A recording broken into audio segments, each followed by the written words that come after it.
Señor, eres fiel y tu misericordia eterna. Señor, eres fiel y tu misericordia eterna.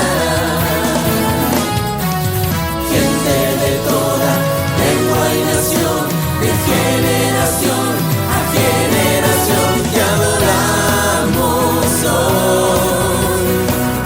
Aleluya, aleluya, adoramos hoy. Eres Señor. Te adoramos hoy. Aleluya, aleluya, adoramos hoy. Eres Señor.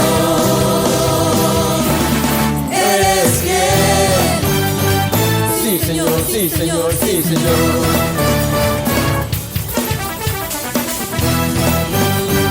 Sí, Señor. Eres fiel, siempre fiel, siempre fiel. Eres fiel, siempre fiel, siempre fiel. Eres fiel, siempre fiel, siempre fiel. Eres fiel, siempre fiel, siempre fiel. Eres fiel.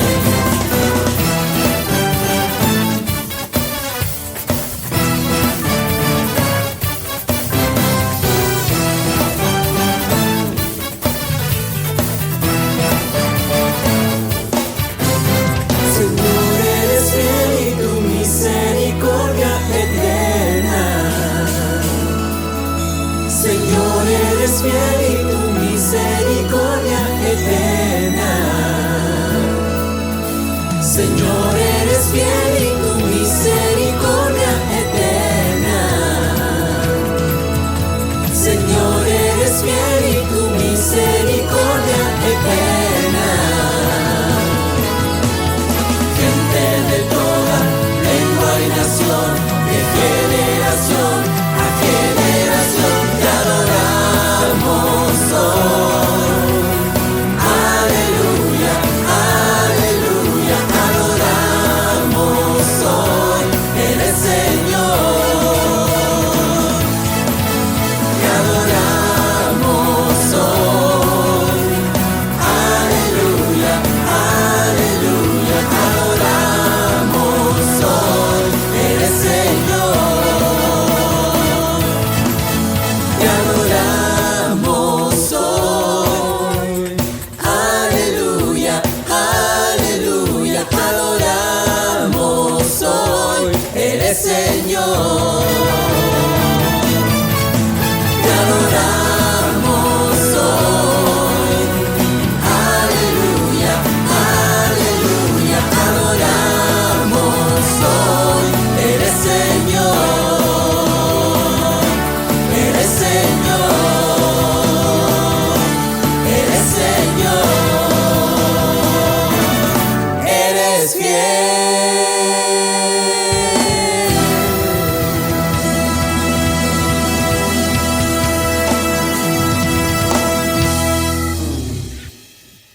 Bienvenidos hermanas y hermanos a un nuevo culto de verano. Soy su hermana Francisca, que hace tiempo no nos vemos. Estoy muy contenta de poder juntos adorar y gozarnos en el Señor en este culto. Para comenzar, le vamos a entregar todo a Él para que todo sea dirigido por Él. Les invito en sus hogares a cerrar sus ojos y ponernos en presencia para nuestro Señor. Padre Celestial, te doy las gracias en primer lugar por este día más de vida que tú nos regalas. Te agradezco porque a pesar de las circunstancias podemos igual seguir adorándote, igual podemos seguir sabiendo del otro. Gracias, Señor, por esta oportunidad. Y hoy te pido y te entrego todo este culto a ti para que tú lo guíes y dirijas de principio a fin y todo lo que se hable en él. En el nombre de Jesús, amén. Ahora les invito a algo que nos gustaba mucho cuando íbamos a la iglesia, que es el cantarle a nuestro Señor. Vamos a comenzar con un himno que está preparado. Espero que lo disfruten y se lo entreguen con un corazón dispuesto a nuestro Padre.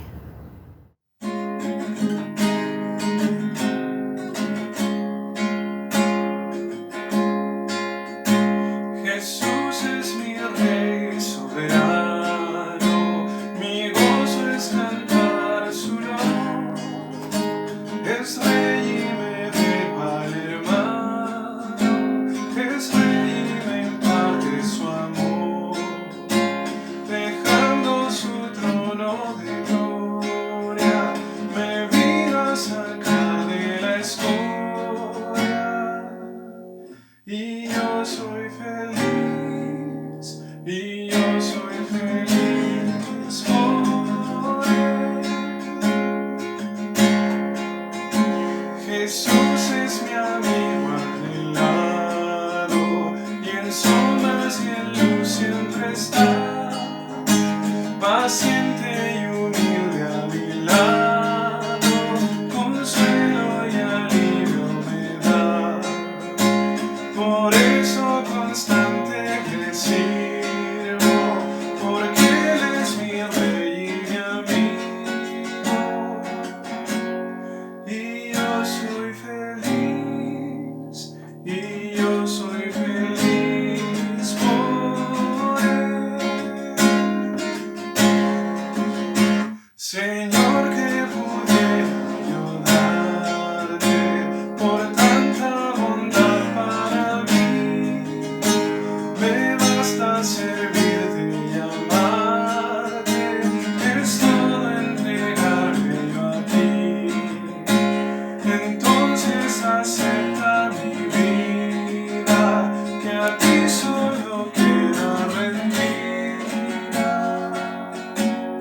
Y yo soy feliz, y yo soy feliz por ti.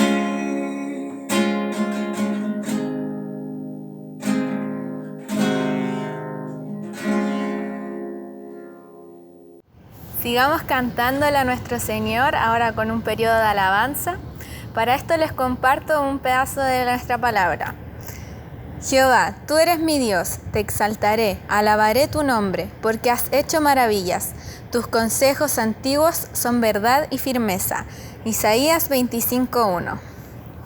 Como le dice este versículo, te exaltaré y alabaré tu nombre.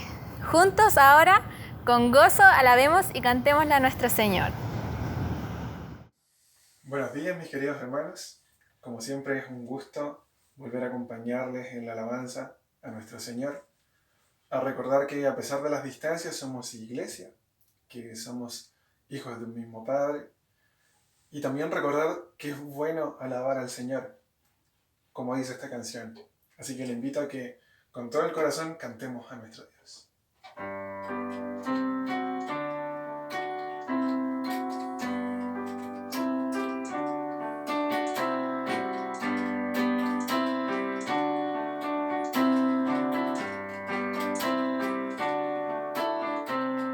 Bueno es alabar, oh Señor, tu nombre, darte gloria, honra y honor.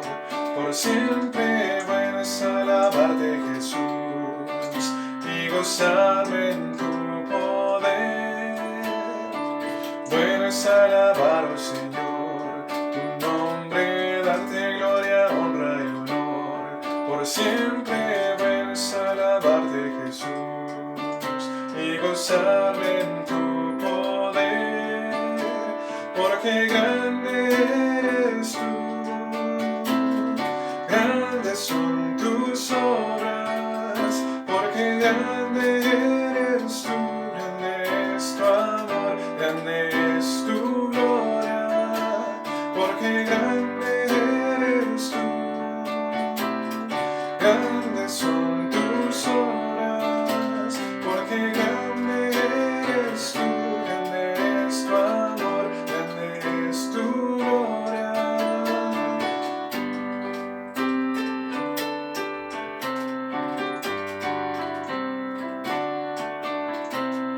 Bueno es alabar, oh Señor, tu nombre, darte gloria, honra y honor, por siempre. gozarme en tu poder. Bueno es alabar, oh Señor, tu nombre, darte gloria, honra y honor por siempre. Bueno es alabarte, Jesús, y gozarme en tu poder, porque grande eres tú, grandes son tus obras, porque grande eres tú, grande es tu amor, grande es tu gloria, grande eres tú, grandes son tus obras, porque grande eres tú, grande es tu amor, grande es tu gloria, porque grande eres tú, grandes son tus obras, porque grande eres tú, grande es tu amor, grande es tu gloria. Bueno es alabarte, Señor. Amén. Gracias, Señor, por poder alabarte.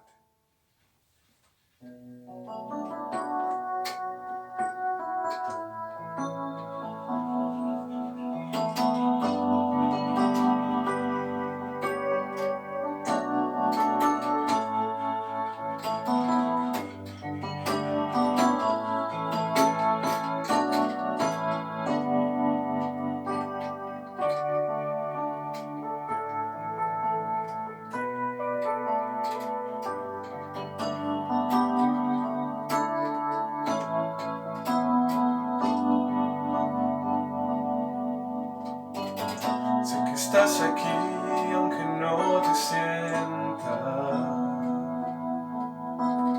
aunque no veas salida, sé que tú me salvarás, porque en ti he puesto mi confianza y mi fe. Cúbreme, Señor, cúbreme. Cúbreme, Señor, cúbreme. Sé que estás aquí aunque no te sienta, aunque no veas salida, sé que tú me salvarás, porque en ti yo he puesto mi confianza y mi fe.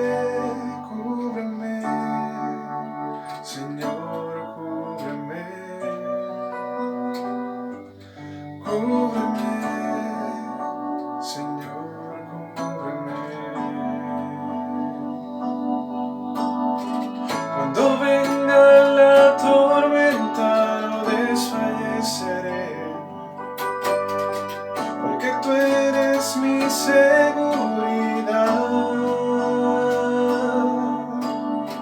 Cuando seas echado por la densa oscuridad, cúbreme, Señor, cúbreme. Cúbreme, Señor, cúbreme. Cúbreme, Señor, cúbreme.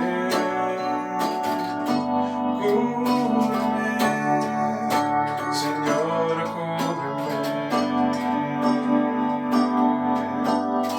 Cuando venga la tormenta no desfalleceré, porque tú eres mi seguridad.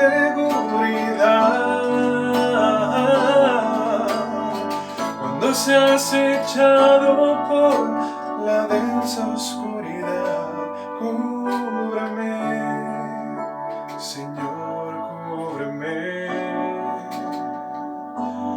Cúbreme, Señor, cúbreme.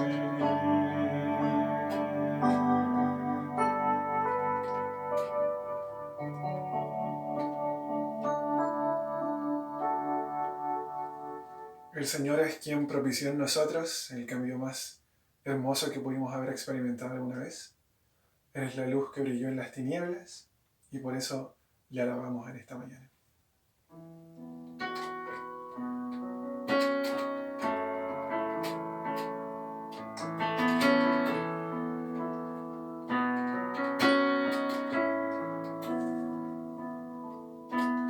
Tú eres la luz que brilló en las tinieblas, abrió mis ojos, pude ver.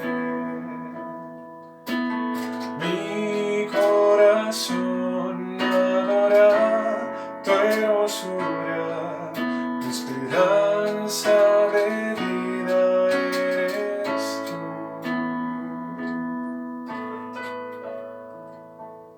Vine a adorarte, vine a postrarme, vine a decir que eres mi Dios. Solo tú eres grande, solo tú eres digno, eres asombroso para mí. Tú eres el Rey grandemente exaltado, glorioso por siempre, Señor. El mundo que creaste humilde viniste, y pobre te hiciste por amor. Vine a adorarte, vine a postrarme, vine a decir que eres mi Dios. Solo tú eres grande, solo tú eres digno, eres asombroso para mí. Nunca sabré cuánto costó ver mi maldad sobre esa cruz. Nunca sabré cuánto costó ver mi maldad sobre esa cruz. Nunca sabré cuánto costó ver mi maldad sobre esa cruz. Vine a adorarte, vine a postrarme, vine a decir que eres mi Dios. Solo tú eres grande, solo tú eres digno, eres asombroso para mí.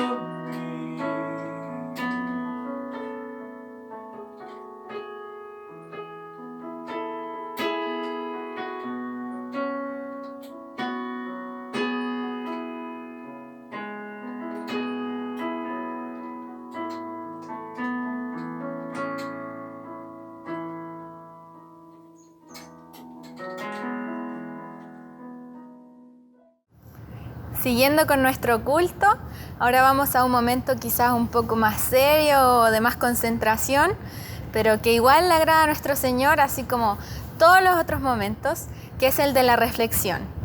Para eso tenemos a una persona especial invitada y les invito a que ustedes puedan tener el corazón dispuesto, que se puedan concentrar, que dejen todo lo extra de lado y que pongamos atención para escuchar palabra de nuestro Señor.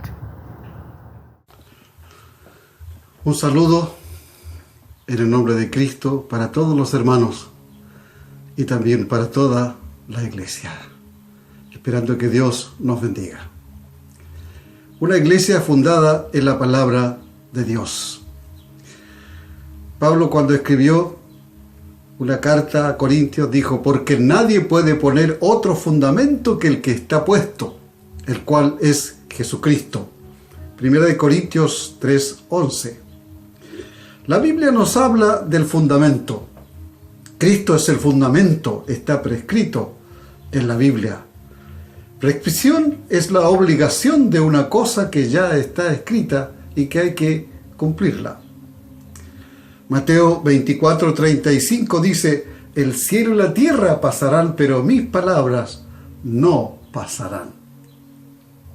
La clave de una iglesia es que tiene un fundamento, y ese fundamento es Cristo. Por eso una iglesia que está fundada en la palabra de Dios está fundada en Cristo. Y la que está fundada en Cristo está fundada, por supuesto, en la palabra de Dios. Algunos testimonios de la palabra en el Antiguo Testamento. La palabra estaba en el arca en el Antiguo Testamento. La presencia de Dios en el arca. El arca tenía varios nombres, se le ha dado a través de la historia varios nombres: el arca de la alianza, el arca de la alianza, el arca del pacto, el arca del convenio. Y el arca contenía 3 elementos importantísimos para el pueblo, para Dios y también para nosotros. Contenía el maná, que era el sustento divino, lo más deseado por ellos cuando pasaron hambre en el desierto. Maná, sustento divino, lo más deseado. Contenía la vara de Aarón, que es el poder divino, el poder con el cual Dios obró grandes milagros en contra del pueblo egipcio y a favor del pueblo de Israel, y luego en el desierto también. Contenía, en tercer lugar, las tablas de la ley, y estos eran los 10 mandamientos. Jesús los resumió, estos 10 mandamientos, en 2: amar a Dios y amar al prójimo. Si usted lee con detenimiento los 10 mandamientos en el Antiguo Testamento, en Éxodo 20 o Deuteronomio 5, usted va a descubrir que los primeros 4 mandamientos hablan exclusivamente de Dios, amar a Dios. Por eso dijo Jesús. Y los 6 restantes mandamientos hablan, ¿cierto?, solamente del ser humano. Por eso Jesús dijo: amar al prójimo. Entonces resumió los 10 mandamientos: ama a Dios con toda tu mente, con toda tu fuerza, con todo tu ser, y ama a tu prójimo como a ti mismo. Eso contenía el arca. El arca, la palabra de Dios, contenía, ¿cierto?, esta arca, todo lo que es lo que Dios simbólicamente había hecho y realmente había hecho. Estos elementos eran un símbolo de la presencia de Dios, del poder de Dios, la palabra de Dios. Esta palabra de Dios, en las luchas con los otros pueblos, mientras iban camino a Canaán, especialmente los filisteos, ellos la robaron, la capturaron y la llevaron hacia su territorio. Pero el arca fue una maldición para los filisteos. Quisieron mirar en su interior, y dice la Escritura que murieron más de 50.000 hombres por el solo hecho de mirar el arca de Dios, o el interior del arca de Dios. Entonces los filisteos reconocieron que no podían con Jehová. Se dieron cuenta que no podían con el Dios santo, con el Dios poderoso de Israel. Porque para el pecador ver a Dios es morir, incluso para nosotros. Querer ver a Dios es morir. En un sentido simbólico, nosotros, ¿cierto?, cuando aceptamos a Dios, la palabra de Dios, la obra de Cristo en nuestro corazón, le reconocemos como Salvador, tenemos una muerte, morimos al pecado, morimos al mundo, pero resucitamos para Dios. Entonces los filisteos devolvieron el arca a los habitantes de Israel y la llevaron a Kiriat Jearim, un lugar, ¿cierto?, cerca de Jerusalén, más o menos a una distancia de 19 kilómetros. Y entonces, cuando la llevaron, la pusieron no en el lugar correspondiente, sino en la casa de Abinadab, un hombre de Dios. Allí estuvo el arca de Dios 20 años sin que nadie de los que habitaba allí u otros alrededor del pueblo de Dios, nadie de ellos se acercase al arca, bajo ninguna intención. 20 años sin que el pueblo de Dios tratara de buscar algo de Dios en el arca.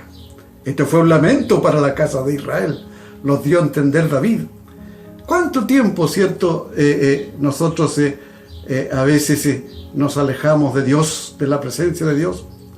¿Cuánto tiempo ha permanecido usted en la comunión con Dios? ¿O cuánto tiempo ha dejado de estar en comunión con Dios? Como para pensar. Pase lo que pase, venga lo que venga, no te alejes, hermano, de la comunión con Dios. No te escapes de la presencia de Dios, no huyas de Dios. Mantén la comunión con la palabra, mantén la comunión con Cristo, mantén la comunión con Dios. Dios está con nosotros ahora a través de su Espíritu Santo.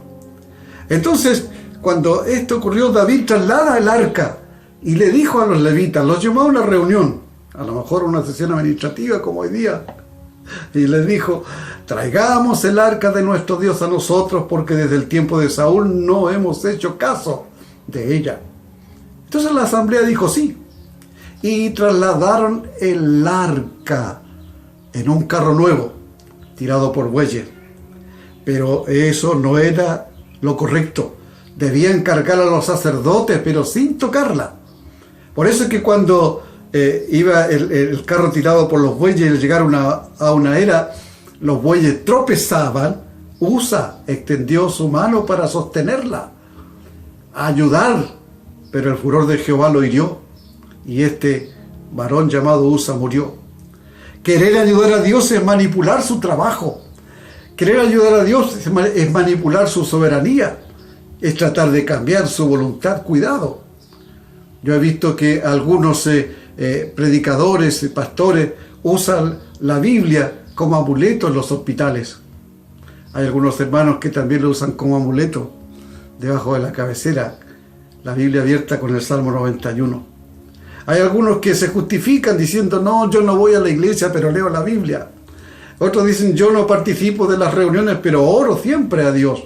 Bueno, déjame decirte que esas frases son parte del decálogo del diablo. Por eso cuidado, no te alejes de Dios.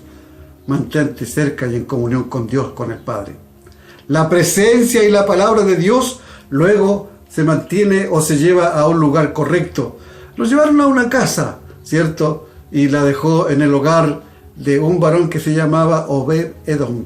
Allí estuvo el arca 3 meses y fue una bendición para ese hogar y para la familia. Solamente en 3 meses ese hogar y esa familia fue bendecida.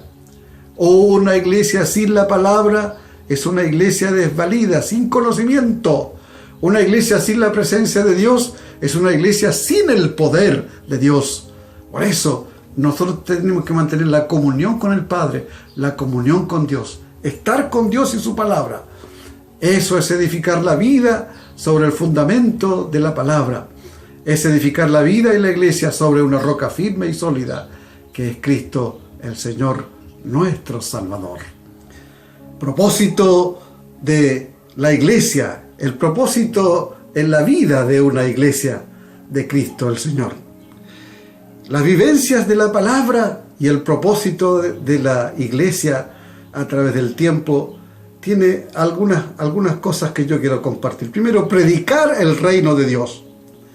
Jesús lo dijo: más buscad primeramente el reino de Dios y su justicia, y todas estas cosas os serán añadidas. Mateo 6:33, usted conoce la Biblia.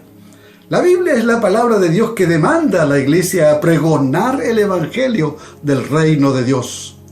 Dios no tiene otro plan. Según la palabra de Dios, tenemos que predicar este evangelio a toda criatura. No dice que todos se convertirán, solamente dice que hay que predicar el evangelio a toda criatura y en todo el mundo. En la vida buscamos muchas cosas que nos apartan de Dios, que nos apartan de su palabra, pero hay que buscar primeramente el reino de Dios y su justicia. Algunos buscan cultura, otros buscan prosperidad material. Hay quienes buscan ser reconocidos y considerados, ¿cierto?, en lugares de privilegio. Pero es escasa la búsqueda del reino de Dios, poca preocupación por buscar las cosas de Dios. La iglesia de hoy, la primera prioridad es buscar el reino de Dios y su justicia. Todo lo demás es una añadidura en la vida de iglesia, en la vida de cuerpo de Cristo, en la vida de comunión con Dios. Lo segundo, hacer la voluntad de Dios. Jesús les dijo: mi comida es que haga la voluntad del que me envió y que acabe su obra. Lo dice en Juan 4:34. No son nuestros planes, ¿cierto?, sino el plan de Dios, hacer su voluntad. El plan de Dios es que hagamos su voluntad. La obra de la iglesia es también hacer la voluntad de Dios. Y la voluntad de Dios es predicar, hacer evangelismo con la palabra, y eso es predicar. La obra del creyente y de la iglesia es nutrir con la palabra, y eso es enseñar. La obra de la iglesia y del creyente en la iglesia es ayudar con la palabra, y eso se llama sanar.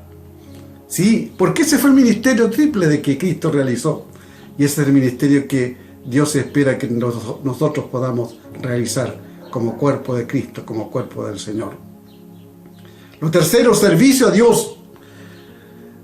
Josué dijo: y si mal os parece servir a Jehová, escogeos hoy a quién sirváis, si a los dioses a quienes sirvieron vuestros padres cuando estuvieron al otro lado del río, o a los dioses de los amorreos en cuya tierra habitáis.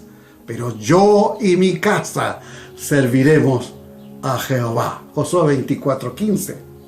Y esto es un servicio integral. Hemos sido bendecidos para hacer bendición, como cuando Dios llamó a Abraham en Génesis capítulo 12. Dios nos ha bendecido con la salvación, con el perdón, con el sustento, la vida diaria, la protección, el cuidado. Entonces nosotros tenemos que compartir esta bendición. Es un servicio integral. El servicio al necesitado, la palabra con hechos. La palabra, cierto, no logra su resultado con solamente emitir la palabra. Tiene que convertirse en una realidad, en un hecho concreto. Es como Juan el Bautista cuando predicó dar 2 túnicas, o el Señor, cierto, cuando da a entender que tenemos compartir. El que tiene 2 túnicas dé una al que no tiene. Ese compartir, ¿verdad?, el pan y no la piedra. Es compartir el pescado en vez de la serpiente. Dar lo bueno. Y no solo lo bueno para el Señor, sino dar lo mejor para el Señor. Ese es el servicio a Dios. Y hay que ayudar promoviendo el desarrollo espiritual de los nuevos creyentes, porque ellos son naturalmente nuestros hermanos nuevos que necesitan nuestro apoyo. No aconsejarles en cosas que los van a desviar, todo lo contrario, ser un hermano mayor para apoyarlos en el crecimiento de la palabra, en el desarrollo espiritual, en el hecho de amarrarse muy bien a la comunión con el Señor para permanecer fiel a la palabra y a nuestro Padre y a nuestro Dios. Cuarto lugar, completar la carrera con gozo. Pablo, o el escritor de Hechos, habla de la vida de Pablo, que expresó esta frase: pero de ninguna cosa hago caso, ni estimo preciosa mi vida para mí mismo, con tal que acabe mi carrera con gozo y el ministerio que recibí del Señor Jesús para dar testimonio del Evangelio de la gracia de Dios. Lo dice en Hechos 20:24. Y esto, completar con carrera el gozo, es mantener vivo el primer amor, ¿no? Hay hermanos que cuando se convierten y en el primer amor se sientan en la primera banca, y a medida que pasa el tiempo van sentándose en la segunda, en la tercera, al final algunos están en la última banca, ¿cierto?, escuchando o sintiendo la presencia del Señor. Mantener vivo el primer amor. Acoger con gozo a los inconversos. Acoger con gozo a los nuevos convertidos. Estimularles, ¿cierto?, con gozo y con alegría. No cerrarle la puerta, sino abrirle la puerta con alegría. Extender la mano, ¿cierto?, con gozo, con alegría, porque es una oportunidad para que esa persona pueda alcanzar también el perdón y la salvación. Una capacitación permanente con actitud gozosa. Enseñar con gozo la palabra del Señor. No tiene que ser una carga, no tiene que ser un problema, sino que un gozo poder compartir, un gozo poder predicar, un gozo poder enseñar la palabra de Dios. Vivir una vida de iglesia y de creyente con gozo. Sentirse gozoso. Qué gozo es poder vernos. En este tiempo de pandemia hemos estado seguramente separados y tal vez el gozo no lo estamos sintiendo en plenitud como cuando nos abrazamos y nos saludamos al vernos en el templo, en la casa del Señor. Estar siempre gozosos, dice Pablo, orad sin cesar. Si en lo poco has sido fiel, sobre mucho te pondré, dice el escritor sagrado del Evangelio. Entra en el gozo de tu Señor. Vivir una vida con gozo. Así es que, hermano, todo lo que yo les he estado hablando aquí es prescripción de la Escritura. Es sencillamente un recordatorio de la Escritura, de la palabra de Dios. Todo está prescrito por Dios en su palabra. Todo está prescrito por Dios en la ley. Todo está prescrito por Dios en sus mandamientos. Deben ser deseados más que el oro, como dice el Salmo 19. El éxito de un creyente, al igual que el éxito de una iglesia, no está en su estructura, ni en los programas, ni en los grandes edificios. El éxito de un creyente y de una iglesia está en mantener una comunión permanente con Dios. Está en obedecer su voz, en acatar sus mandatos que están prescritos en su palabra.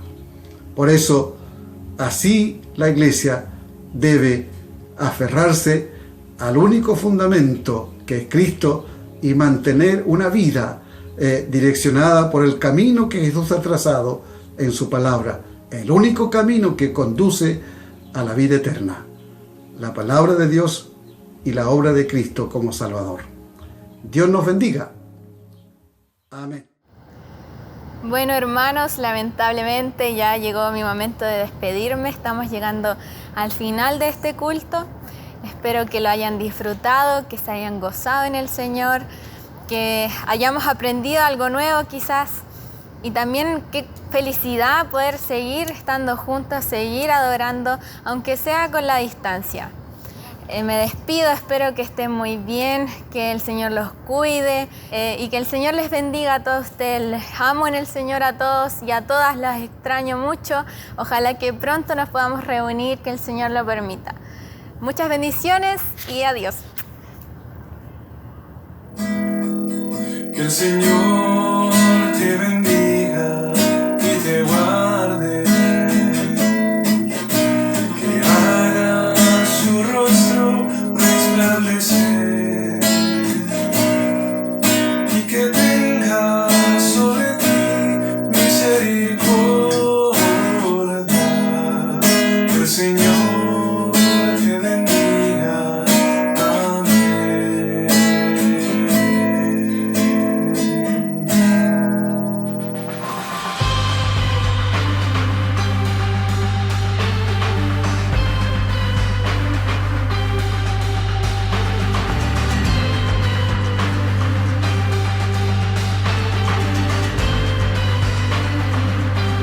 Por encima del sol hay una vista real.